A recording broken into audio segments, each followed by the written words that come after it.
All right, what's good, y'all? Let's talk about weapons review. I'm gonna get straight to it. I think the movie is good. I know a lot of people love it. I don't think it's amazing. I'm gonna keep it real. I don't think it's amazing. I do think it's a good film. I do not think it's horror. I think it's a good thriller film that has unique and unexpected comedy inside. There's parts where the audience really laughed, and I was surprised at how much comedy was in the film. Are there some horror elements? Yeah, I would say that. But overall, I think it's just a good thriller film.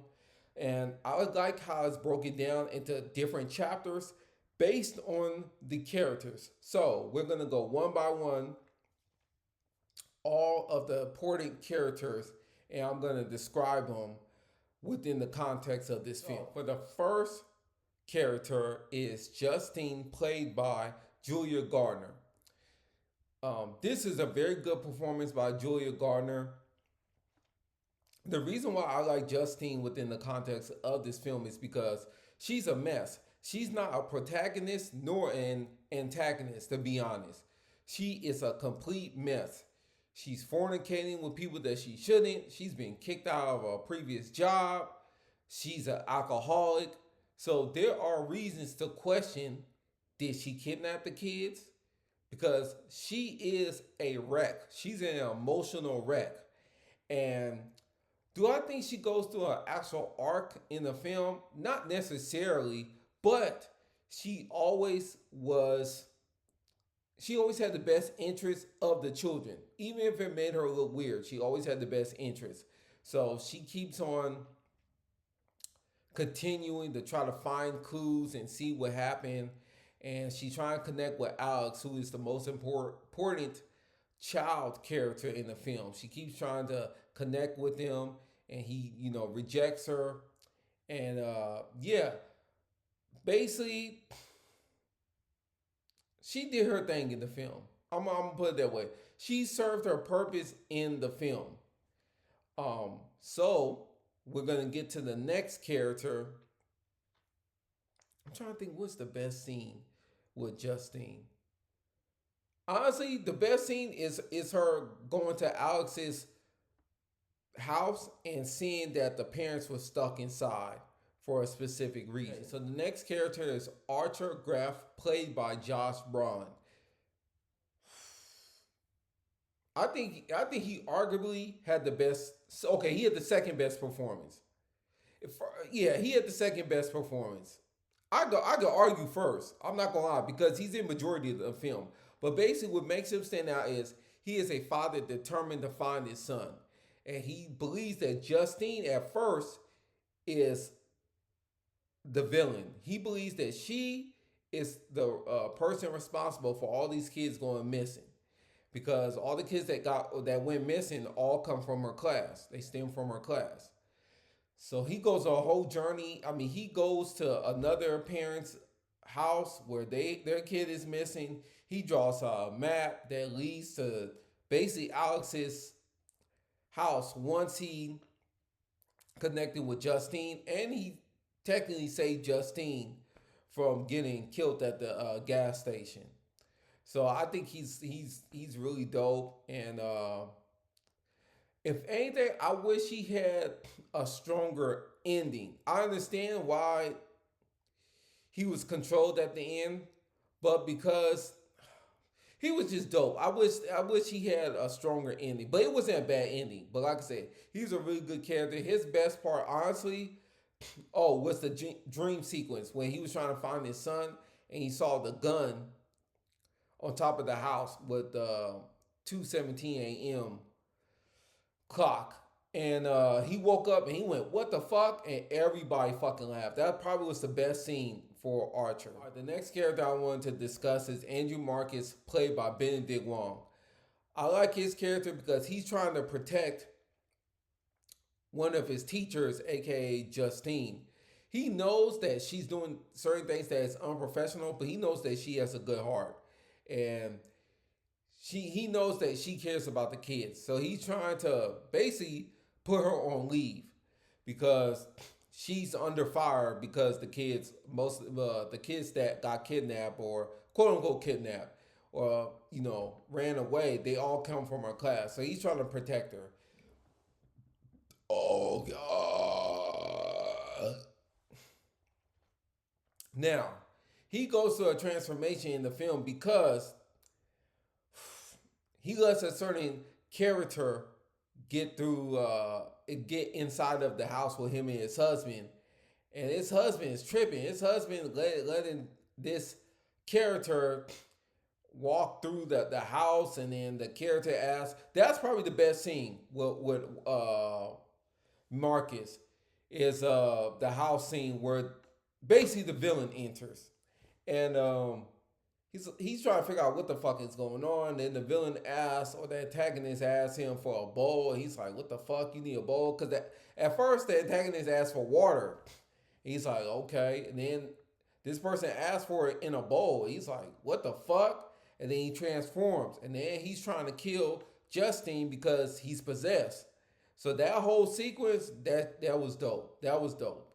So, man, he had a fucked up ending, but he served his purpose in the film once again. Talk about Paul Morgan, played by Alden Eldenreich. I didn't even know it was him in the film because he had a mustache, but he played Han Solo, the young joint, the young version. So he's mostly connected to Justine because they used to be exes, and he basically cheated on his wife with her. So that whole thing was funny because he has an alcohol issue. He's an alcoholic too, but the woman that he's married to, she is the daughter of the deputy chief. I guess you can call it deputy chief or whatever. But basically, he's the son-in-law. So he's trying to keep his head together while also being a police and all that stuff. So he gets in trouble because he abuses a certain character while on camera. And he starts wilding out and he ends up getting drunk again, fucking on his ex. And then his wife realizes, oh, you fucked on your ex, so I'm gonna pull up on her at the liquor store. So that whole sequence is funny.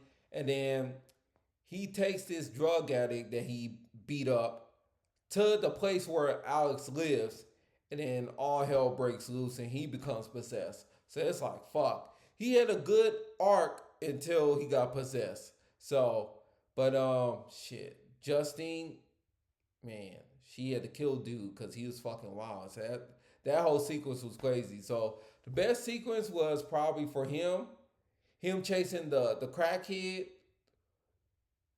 and then him going like him basically getting the crackhead again, chasing the crackhead down, and then going to Alex's place.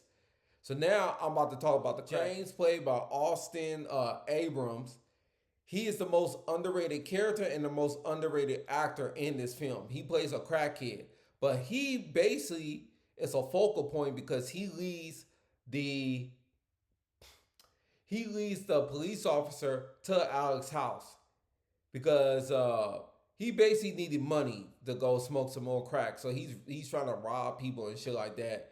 He's basically taking items he shouldn't take. So he went to Alex's crib, took some items, but he actually found the kids and all that shit. So he's freaking out. He runs out.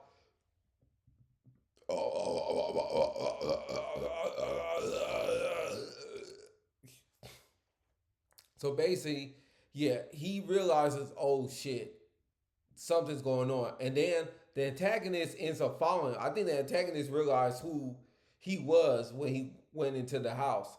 So he's running away from the cop. He ends up going back to the forest where his tent is. He ends up seeing this antagonist. And he freaks the fuck out. He thinks he's seeing this because he's fucking high. But that's not the reason why.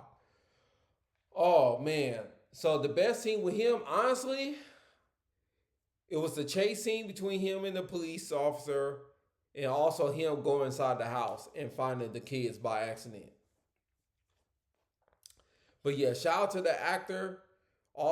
I think his name is Austin Abrams. He was fucking dope, dog. He was the most underrated actor slash character of the film. Next, we got Carrie Christopher, who plays Alex. Alex is the most important character in this film. Literally, he's the most important character to this film. He's connected to the teacher. He's connected to the antagonist. He's the reason why, honestly, the kids went missing, and he's the reason why the some of the adults and the kids got saved at the end of the film. Y'all seen the damn film by now. If you haven't, then fucking shame on you. There ain't no fucking spoiler.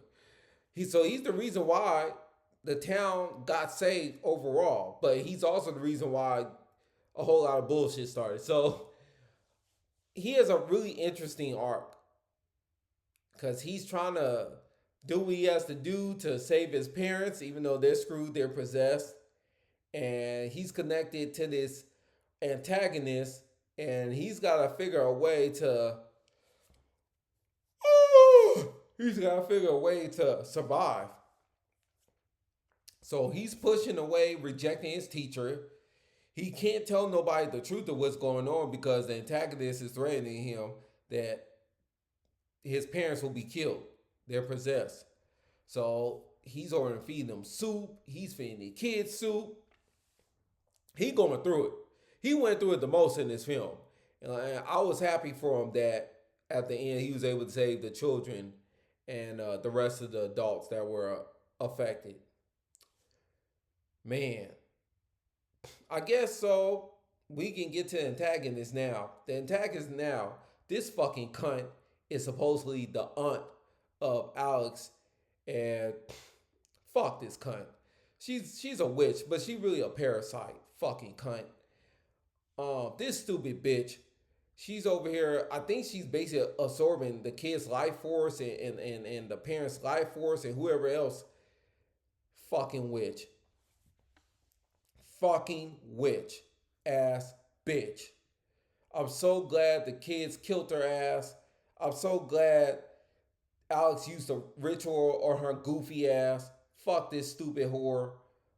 I'm glad they killed her ass. But as far as the actor, not the actor, the actress, she did a really good job. This was the second best performance by a antagonist in a horror film this year, outside of the lady from Bring Her Back. It's a mom from the movie Bring Her Back. She is the best performance by far in the film. I'm gonna try to look her up real quick. The Bring Her Back chick, because I can't remember her fucking name. Sally Hawkins. She plays Laura in Bring Her Back. Please see that film if you haven't seen it. That's the best horror film this year. She is a complete cunt, just like this fucking witch. And both of them are connected to rituals. These fucking cunts. Fuck all you witches. I don't give a fuck. Shoot all you hoes up. Yeah, this shit crazy. So, with that said, if I could make a critique, basically I didn't like some of the ending. I thought the ending overall was good, but there's some inconsistencies. You got all these people who are possessed. Some can speak, some still can't speak. They're in a vegetable state. It's like, well, how come this person can speak and this other person can't?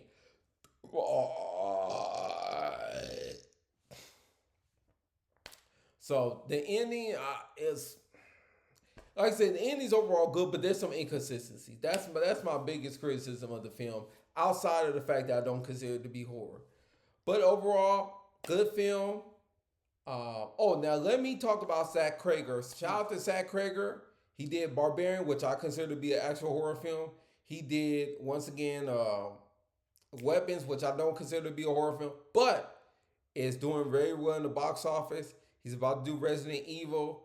I don't know how well he will do in that, but he probably will do the best job, just given his track record of the last two films. I was a big proponent of him directing the next Nightmare on Elm Street, but I am concerned. I don't know, given his creativity and his style, I don't know if he's truly suited for it. It makes sense logically because he's done work for New Line Cinema twice, Warner Brothers twice, and he's hit 2 home runs. And supposedly they're going to let him do a Weapons prequel. So, I still would be willing to give him a fair shot for the Nightmare on Elm Street sequel, but my issue is Nightmare on Elm Street is more of a traditional slasher. He can handle the dream sequences, but I don't know if he's going to make it gory, gruesome, and really tap into the traditional Freddy Krueger. And that's why I'm hesitant for him to receive the offer for Nightmare on Elm Street. So we'll see what happens with Resident Evil. It won't be terrible. I'll say that. I like the last film, by the way. I'm probably one of the very few. I'm in the minority that likes the last film. But Nightmare on Elm Street, I don't know if he should get that. I gotta wait and see what this Resident Evil. So we'll see what else is in store for his future. I don't want him doing. Well, he wants to do a DC film, but I don't want him doing that henchman shit. No, don't do that henchman story. Go do some other shit. Matter of fact, go do Constantine. That's what you should do. DC Studios, James Gunn, hire him to do Constantine. He would do a good job with that IP and that character. So, and they could hire a new guy. They don't even need to use Keanu Reeves. Shout out to him. They could do somewhere else for Constantine, because Constantine, that's up his alley. That would be a good lane for him to take. But yeah, thank you for watching the video. Thank you for watching this video. Let me know what you think overall in the comment section. It's fucking late as fuck, 1 o'clock in the morning. I'm doing this video because I've been fucking procrastinating. So I'm trying to get it out the way. So thank you for watching. Let me know what you think about the film and the characters and the overall meaning of the film, the ending. Salute.